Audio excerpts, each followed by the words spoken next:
அன்புள்ளம் கொண்ட ரிஷபராசி அன்பர்களே, ரிஷபராசின்றது காலபுருஷ தத்துவத்தில் 2வது வீடா இருக்கு.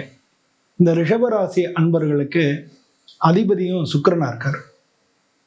இவங்க எல்லாருக்கும் இந்த 2026 திருமணம் நடக்கிறதுக்கு எந்த விதமான வாய்ப்புகள் இருக்கு. பல பேருக்கு திருமணம் தள்ளி தள்ளி போறது, என்ன காரணம்னே தெரியல. அவங்களுக்கு ஜாதகத்துல எந்த மாதிரி இருக்குன்னு தெரியல. எல்லாம் பேசி வராங்க, நெருங்கி வராங்க, ஆனா கடைசியில முடிய மாட்டேங்குது. கல்யாணம் பண்ணவங்களுக்கெல்லாம் பிரச்சனை ஆயிடுது. அடுத்த கல்யாணம் பண்ணோம்னா அது அமைய மாட்டேங்குது. இந்த மாதிரி திருமண பந்தத்துல பலவிதமான பிரச்சனைகள் இருக்கக்கூடிய காலகட்டமா இருக்கு. ஸோ இதுல இந்த வருஷம் எப்படி இருக்கும்? ஒரு சில பேர் புதுசா ஜாதகம் எடுத்திருப்பாங்க. இந்த வருஷம் கல்யாணம் நடந்துருமா, ஜாதகம் என் பையனுக்கு எடுத்திருக்கேன், என் பொண்ணுக்கு எடுத்திருக்கேன் அப்படின்ற மாதிரி அவங்களுக்கு ஒரு எண்ணம் இருக்கும். ஒரு ஜோதிடர் போய் காமிச்சோம், தசாபுதிகள் நல்லா இருக்கு, இந்த வருஷம் எடுக்கலாம்னு சொன்னாங்க, எடுத்தோம், ஆனா உண்மை சரியான ஜாதகமா வரல. அந்த மாதிரியும் இருக்கு. ஒரு சில பேர் 2-3 வருஷமா பார்த்துக்கிட்டே தான் இருக்கோம், எல்லாம் ஜோதிடத்துலாம் காமிச்சு தான் பண்ணோம், கல்யாண தசை இருக்குன்னு சொல்றாங்க, ஆனாலும் அவங்களுக்கு சரியான பொருத்தமான வரன் வரல. அப்படி வந்தா கூட பேசுறாங்க, எல்லாம் பண்றாங்க, கடைசி நேரத்துல எல்லாம் பேசி முடிஞ்சிடும் நம்ம நினைக்கும் போது கையை விட்டு போயிடுது. இந்த மாதிரி நடக்கிறதுக்கெல்லாம் நம்ம என்ன இந்த வருஷத்துல யானும் அவங்களுக்கெல்லாம் திருமணம் நடக்கும் அப்படின்றத இந்த வீடியோல பார்க்க போறோம். இந்த வீடியோ தயவு செஞ்சு கடைசி வரைக்கும் பொறுமையா கேளுங்க. ஏன்னா உங்களுக்கு வேண்டிய விஷயங்கள் நடுவுல இருக்கலாம். உங்களுக்கு வேண்டிய விஷயங்கள்னா தடை ஏற்படுதா, என்ன பண்றது, எந்த காலகட்டத்துல திருமணம் நடக்கும், ஸோ அப்போ அதை நம்ம வச்சு எப்படி நம்ம முன்னேறி ஜாதகத்தை பார்த்து நம்ம எல்லா பேச்சுவார்த்தையில முன்னெடுக்கிறது, இந்த மாதிரி இந்த வீடியோல சொல்ல போறோம். ஸோ அதனால தயவு செஞ்சு இது உங்களுக்கு நீங்க ஜோதிடர்களா இருந்தாலும் சரி, இல்லை இப்போ வீடியோ பார்க்குறவங்களா இருந்தாலும் சரி, கடைசி வரைக்கும் விடாம பாருங்க. இதுல உள்ள விஷயங்களை நம்ம ஃபர்தரா டிஸ்கஸ் பண்ண போறோம். இப்போ ரிஷபராசி அப்படின்னு எடுத்துட்டோம்னா, ரிஷபராசிக்கு 7ஆம் வீடு அப்படின்றது செவ்வாய்.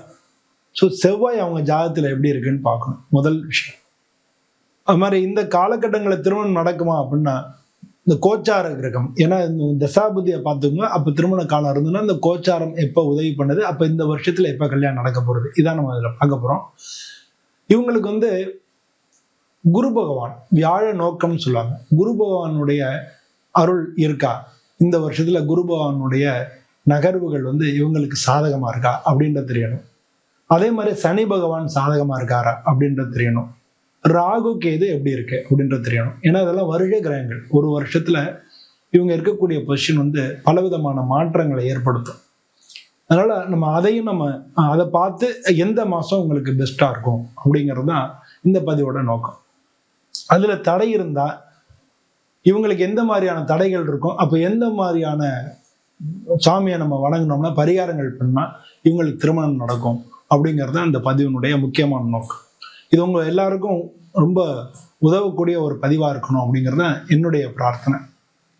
அப்படி பார்க்கும் பொழுது இவங்களுக்கு 7வது வீட்டு அதிபதி செவ்வாய். ஸோ செவ்வாயோட பார்வை இவங்களுக்கு இருக்கணும், இல்லை செவ்வாயோட அருள் இவங்களுக்கு இருக்கணும். இப்ப நடக்கக்கூடிய தசா புத்தியும் சரியா இருக்கணும். 2 விஷயம். 3வது விஷயம் என்ன அப்படின்னா, குரு பகவானுடைய பார்வை இருக்கணும், குரு பகவானுடைய அருள் இருக்கணும், குரு பகவானுடைய ஸ்தானம் நல்ல இடமா இருக்கணும். ஸோ இது 3. 4வது இவங்களுக்கு சனி பகவானுடைய அருள் இருக்கணும். 5வது ராகு கேது பிரச்சனை. இது இத்தனை விஷயங்கள் சேர்ந்து வரும்பொழுதுதான் ஒருத்தர் கல்யாணம் ஆகுது.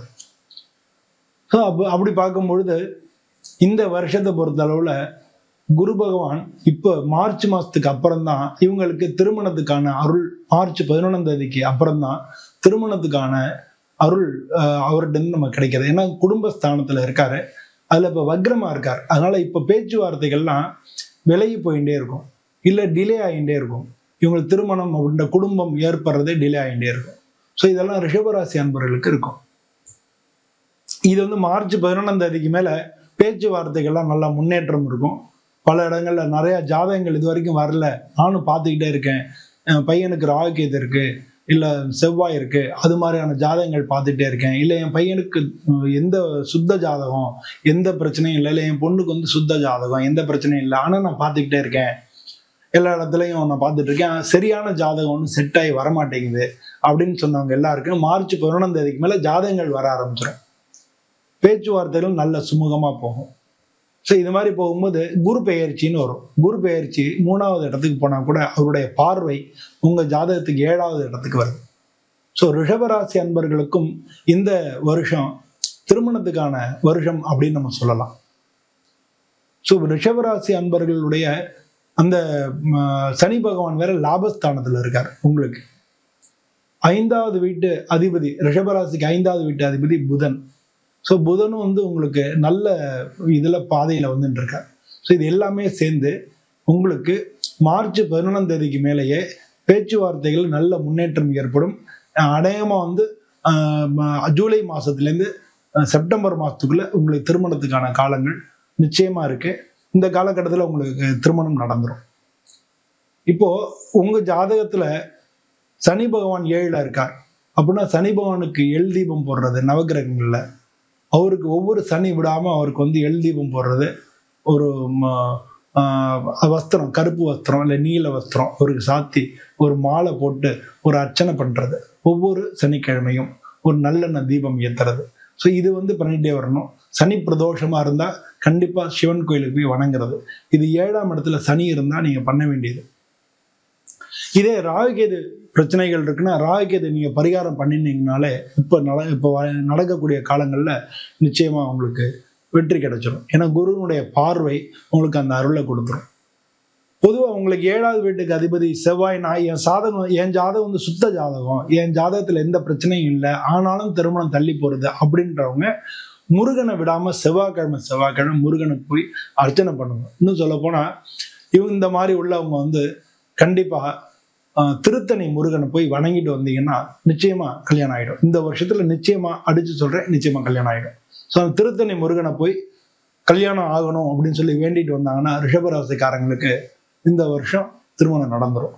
ஸோ இதெல்லாம் நீங்க பண்ணீங்கனாலே இந்த வருஷம் உங்களுக்கு திருமணத்துக்கான வாய்ப்புகள் மிக அதிகமா இருக்கு. ரிஷபராசி அன்பர்கள் கொஞ்சம் பொறுமையானவங்க தான், எல்லாத்தையும் கரெக்டா செய்வாங்க. அவங்க ரொம்ப வெளில கனவு காண மாட்டாங்க, ரொம்ப அதீதமாக கனவு காண மாட்டாங்க. ஆனால் ட்ரெஸ் சென்ஸ் நல்லா இருக்கும், நல்ல அலங்கார பிரியர்களாக இருப்பாங்க. மீடியா இந்த மாதிரியான கலைத்துறையில் இருக்கக்கூடியவங்க பல பேர் இந்த ராசியில் இருப்பாங்க. உங்கள் ராசிக்கு தொழில் தானாதிபதி சனி பகவான் அப்படின்னாலும் நல்ல உழைப்பாளிகள். அதே நேரத்தில் தன்னுடைய எண்ணங்களை அவ்வளோ சீக்கிரமாக வெளியிடாமல் வச்சிருந்து பண்ணுவாங்க. இவங்களுடைய உழைப்பே உங்களுடைய முன்னேற்றத்துக்கு காரணமாக இருக்கும். ஸோ அப்படிப்பட்ட உங்களுக்கு இந்த வருஷம் திருமணத்துக்கான வாய்ப்புகள் மிக அதிகமாக இருக்குது. உங்கள் அனைவருக்கும் இந்த வருஷம் திருமணம் நல்ல முறையில் நடந்து, நான் உங்களுக்கு தடைகளாக இருந்ததுன்னா அவங்களுக்கு ஆல்ரெடி உங்களுக்கே தெரிஞ்சிருக்கும்.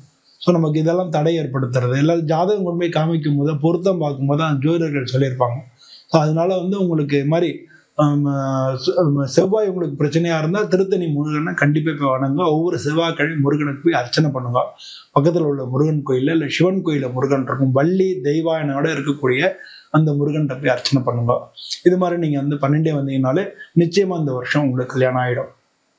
இல்லை உங்களுக்கு சூரியனும் செவ்வாயும் சேர்ந்துருக்கு அப்படின்னாலும் நீங்கள் சூரியனார் கோயில் ஒரு தரம் போயிட்டு வாங்க. இந்த முருகனுக்கு பண்ணுறத அன்னியில் நீங்கள் சூரியனார் கோயில் போயிட்டு வாங்க. இல்லை சூரிய சுக்கிர தோஷம் இருக்கு, சூரியனும் சுக்கிரனும் சேர்ந்துருக்கு, அதனால திருமணம் நடக்கலை அப்படின்றவங்க வெள்ளிக்கிழமை நீங்கள் நவகிரகங்களை உள்ள சுக்கிர பகவானுக்கு மொச்சை வச்சு நீங்கள் அர்ச்சனை, ஒரு வெள்ளை துணி சாத்தி, வெள்ளை மலர்கள் சாத்தி, வெள்ளை மலர்களால் அர்ச்சனை பண்ணி, இல்லாட்டினா மொச்சையில் சுண்டல் போட்டு 4 பேர் கொடுத்து இந்த மாதிரி நீங்கள் வணங்கிட்டு வந்தீங்கனாலே, ஒரு விளக்கேற்றி இப்போ வணங்கிட்டு வந்தாலே கண்டிப்பாக இந்த வருஷம் உங்களுக்கு நிச்சயமா திருமணம் ஆயிடும். அது மாதிரி உங்களுக்கு என்ன மாதிரியான ஜாதகத்துல பிரச்சனைகள் இருக்கு அதை நீங்க தீர்த்திருந்தாலே இந்த காலகட்டங்கள் நல்லா இருக்கு. ஸோ இந்த காலகட்டம் நான் சொன்ன மாதிரி இந்த காலகட்டங்களில் நிச்சயமா உங்களுக்கு திருமணம் கைகூடி வந்துடும். ரிஷபராசி அன்பர்கள் அனைவருக்கும் இந்த வருஷம் திருமணத்திற்கு மிக சிறந்த ஆண்டாக இருக்கணும் அப்படின்னு சொல்லி நானும் சுவாமியை பிரார்த்தனை பண்ணிக்கிறேன். உங்கள் எல்லாருடன் விடைபெறுகிறேன். நன்றி, வணக்கம். ஓம் நம சிவாய்.